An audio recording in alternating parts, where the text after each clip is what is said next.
ಹರಿ ಓಂ. ಎಲ್ಲರಿಗೂ ನಮಸ್ಕಾರ. ಇಂದು ಶ್ಲೋಕ 16, 17, 18 ಪ್ರಾರಂಭ ಮಾಡೋಣ. ಅನಂತ ವಿಜಯಂ ರಾಜ ಕುಂತಿಪುತ್ರೋ ಯುಧಿಷ್ಠಿರ ನಕುಲ ಸಹದೇವಶ್ಚ ಸುಘೋಷ ಮಣಿಪುಷ್ಪಕೌ ಕಾಶ್ಯಶ್ಚ ಪರಮೇಶ್ವಾಸ ಶಿಖಂಡಿಶ್ಚ ಮಹಾರಥ ದೃಷ್ಟದ್ಯುಮ್ನೋ ವಿರಾಟಶ್ಚ ಸಾತ್ಯಕೀಯಾಶ್ಚ ಪರಾಜಿತಾ ದ್ರುಪದೋ ದ್ರೌಪದೇಯಾಶ್ಚ ಸರ್ವಶಃ ಪ್ರತಿಪೀವತೆ ಸೌಭದ್ರಶ್ಚ ಮಹಾಬಾಹೋ ಶಂಕೌ ದದ್ಮೌ ಪೃಥಕ್ ಪೃಥಕ್. ಅಂದರೆ ಅನಂತ ವಿಜಯ ಎಂಬ ಶಂಖವನ್ನು ಕುಂತಿಪುತ್ರ ಯುಧಿಷ್ಠಿರನು ಹಾಗೂ ನಕುಲ ಸಹದೇವರು ಸುಘೋಷ ಮತ್ತು ಮಣಿಪುಷ್ಪಕಗಳನ್ನು ಓದಿದರು.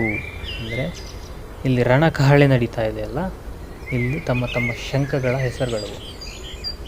ಮತ್ತು ಇಲ್ಲಿ ಕಾಶಿರಾಜ, ಪರಮೇಶ್ವಾಸನು, ಶಿಖಂಡಿಯು ಇವರೆಲ್ಲ ಮಹಾರಥರು, ಇವರು ಕೂಡ ಭಾಗವಹಿಸಿದ್ದಾರೆ. ದೃಷ್ಟದ್ಯುಮ್ನ, ವಿರಾಟ, ಸಾತ್ಯಕಿ, ಇವನು ಪರಾಜಿತವನ್ನೇ ಹೊಂದದಿರುವಂಥ, ಅಂದರೆ ಸೋಲನ್ನೇ ಕಾಣದಿರುವಂಥವನು ಸಾತ್ಯಕಿ ಅಂತ. ನೆಕ್ಸ್ಟು ದ್ರೌಪದೇಯಾಶ್ಚ, ದ್ರುಪದನ ಮಗ. ಸರ್ವಶಃ ಪ್ರತಿಪೀವತೆ, ಎಲ್ಲರೂ ಕೂಡ ಇಲ್ಲಿ ಸಿದ್ಧರಾಗಿದ್ದಾರೆ.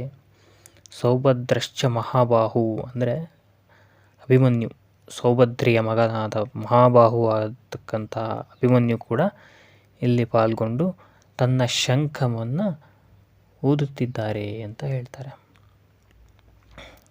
ಮತ್ತೆ ಮುಂದಿನ ಸಂಚಿಕೆಯಲ್ಲಿ ಸಿಗೋಣ. ಭಾರತ್ ಮಾತಾ ಕಿ ಜೈ. ಹರೇ ಕೃಷ್ಣ.